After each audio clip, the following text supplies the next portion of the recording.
Beleza, vamos adiante. Os itens agora dizem o seguinte: julgue os itens a seguir, considerando a série de dados formada pelos n primeiros termos da seguinte sequência numérica.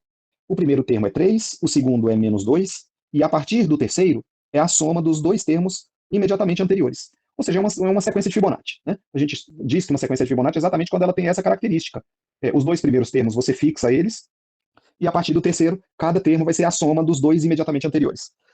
Tem origem com aquela sequência de Fibonacci, vamos dizer assim, original, aquela tradicional, que o primeiro termo é 1 e o segundo termo também é 1, e todos os termos daí em diante a soma dos dois anteriores. Mas quando você varia os dois primeiros termos, você obtém, então, diferentes sequências de Fibonacci. Aqui no nosso caso, então, a nossa sequência vai ter essa cara, né? O primeiro termo dela, eu vou chamar de A1. O primeiro termo vai ser 3. O segundo termo, vou chamar de A2. Ele diz que é menos 2. E a partir daí, a soma dos dois anteriores. Então, o terceiro termo, a soma desses dois números, 3 somado com menos 2, dá 1. O próximo termo, o A4, é a soma desses dois. Menos 2 mais 1 dá menos 1. O próximo termo, o A5, é a soma desses dois números. 1 somado com menos 1 dá 0. Aqui embaixo, o A6, a soma desses dois números. Menos 1 somado com 0 dá menos 1. O A7 é a soma desses dois. 0 somado com menos 1 dá menos 1. O A8 é a soma desses dois. Menos 1 somado com menos 1 dá menos 2. A9, a soma desses outros dois. Sempre a soma dos dois imediatamente anteriores. Menos 1 somado com menos 2, menos 3.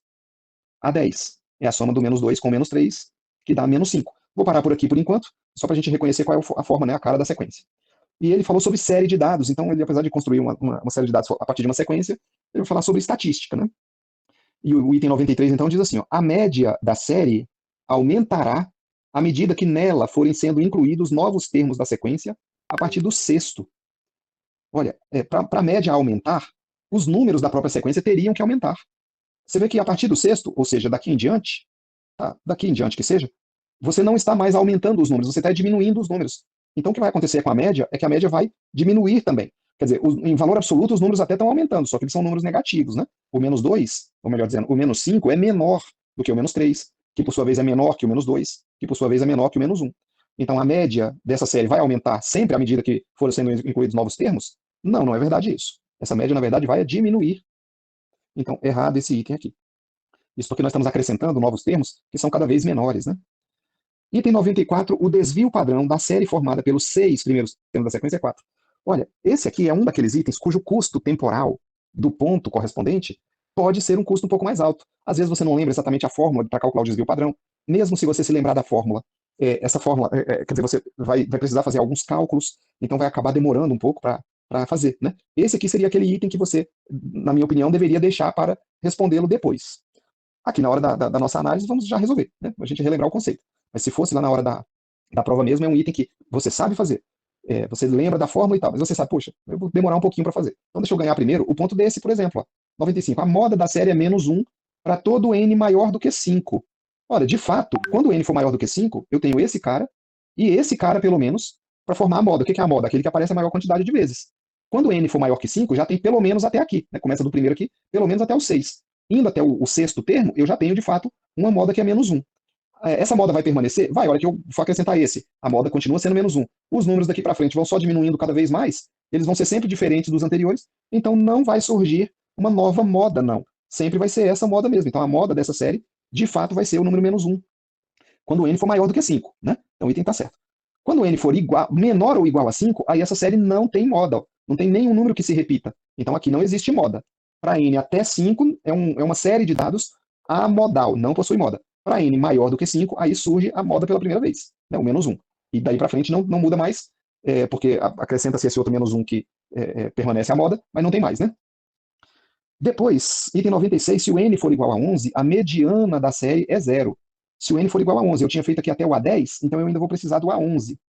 Quem é o A11? A soma dos dois anteriores. Menos 3 somado com menos 5, que dá menos 8. Como é que a gente faz para descobrir qual é a mediana? A gente organiza os números em ordem crescente ou decrescente, tanto faz. Você organiza todos os números da série em ordem decrescente e pega aquele que está exatamente na posição central. Como se trata de uma quantidade ímpar, faz sentido falar na posição central. Quando se for uma quantidade par, por exemplo, se fosse só os 10 primeiros, aí a gente, depois de organizar em ordem crescente, a gente vai pegar não o termo central, porque ele não existe, não vai ter um número no centro. Aí você pega os dois que estão no centro e faz a média deles.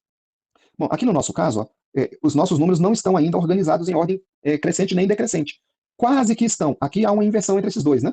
Para ele ficar em ordem decrescente mesmo, quer dizer, não é só entre esses dois, não vai ser outros. Então deixa eu colocar todos. Na ordem decrescente, pode ser crescente ou decrescente, tá? Tanto faz.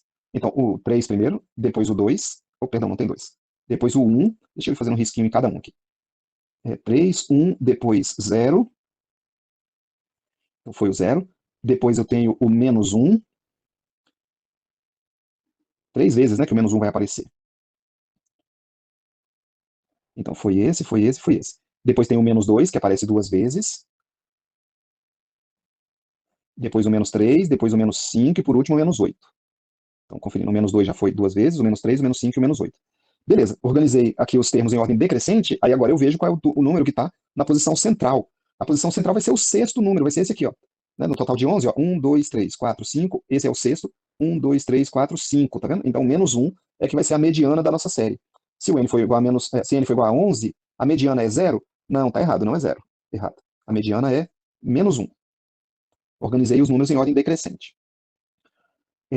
Um pequeno comentário aqui sobre a moda ainda. Veja que quando n for igual a 7, apareceu o menos 1 3 vezes. Então, o menos 1 é a moda até o 7. Quando eu olho para o oitavo termo, apareceu o menos 2. Aí o menos 2 vai ter aparecido 2 vezes. Por que ele não é moda? Porque já tem um outro aparecendo mais vezes, né? O menos 1 aparecendo mais vezes. Por isso que o menos 2 não vai ser moda. É só uma curiosidade. Vamos voltar para o 94 e desvio padrão. Relembrando o seguinte, em termos de custo temporal de cada ponto. Esses pontos aqui, do 95, do 96, claramente custam menos do que o ponto do item 94. Estou ilustrando de novo aquele conceito de custo temporal de um ponto. Item 94, eu quero olhar para a série formada pelos 6 primeiros números e eu quero saber qual é o desvio padrão dessa série. Deixa eu colocar preto aqui. Os 6 primeiros números eu vou parar aqui. Para calcular o desvio padrão, eu preciso primeiro de tudo calcular a média. Então, deixa eu colocar aqui a média, representada por essa letra grega. A média vai ser, soma os 6 números e divide por 6. 3 somado com menos 2 dá 1 positivo. 1 mais 1, 2. 2 somado com menos 1 dá 1. 1 somado com 0 dá 0. Perdão, 1 somado com 0 dá 1. Perdão, amigos. E 1 somado com menos 1, agora sim, dá 0. 0 dividido por 6 dá 0. A média é 0, portanto. Bom, aí eu vou para o próximo passo. Como é que eu calculo o desvio padrão? O próximo passo é você calcular os desvios de cada número. Quais são os desvios? Como é que eu calculo o desvio? É a diferença entre esse número e a média. Então, 3 menos o 0, eu já vou agora partindo para o desvio padrão. 3 menos 0, deixa eu colocar um D aqui, né, de desvio. 3 menos 0 dá 3, eu vou levar isso ao quadrado. Eu pego a soma dos quadrados dos desvios. Então, 3 menos 0 dá 3, depois eu vou pegar menos 2 menos 0, dá menos 2, e eu vou levar isso ao quadrado. Menos 2 ao quadrado. Mais. Depois agora é o desvio desse número em relação à média. Então, 1 menos 0 dá 1 positivo, que eu elevo ao quadrado também. Mais. Menos 1 menos o 0 vai dar menos 1, eleva ao quadrado. O outro era 0, que eu também já tinha elevado ao quadrado, e o último é esse menos 1, que também vai ser menos 1 elevado ao quadrado. Tudo isso dividido pela quantidade, e, por fim, para calcular o desvio padrão, é a raiz quadrada disso tudo. A fórmula do desvio padrão, é comum aparecer um dp, deixa eu colocar dp. O desvio padrão, a fórmula é essa daqui, ó. Você vai pegar a soma de todos os termos, variando do primeiro até o nésimo ali, são n números que você vai somar, aí você vai pegar os desvios. Quais os desvios? Cada um dos números, xi, menos o x barra representa a média. Eleva isso ao quadrado, tudo isso dividido por n, que é essa quantidade aqui. E por fim, você tira a raiz quadrada disso tudo. Essa é a fórmula do desvio padrão, que é a forma que eu empreguei aqui embaixo, né, para fazer essa conta. Bom, vamos às contas então. dp vai ser raiz, 3 ao quadrado 9, menos 2 ao quadrado 4, 1 ao quadrado dá 1, menos 1 ao quadrado dá 1 de novo, 0 e 1, e tudo isso dividido por 6. E raiz quadrada neles. 9 mais 1, 10, 11, 12, 12 mais 4, 16. Então eu tenho 16 dividido por 6. Ora, a raiz quadrada de 16 já é igual a 4. Ainda tem, né, estou pensando só nessa parte aqui do numerador. Ainda tem uma raiz quadrada de 6 no denominador. Então o desvio padrão não é 4. Errado, portanto, esse item. Então veja, mesmo que a gente lembre a fórmula e a gente ainda tem uma quantidade pequena de números para fazer a conta, ainda assim é um pouquinho trabalhoso, dá um pouco de conta. O custo temporal desse ponto do item 94 é bem maior do que o custo temporal, por exemplo, dos itens 93 e 95, né? São itens que uma análise rápida já mostra qual é a resposta a ser marcada. Então, uma ilustração de novo daquele nosso conceito de custo temporal de cada ponto.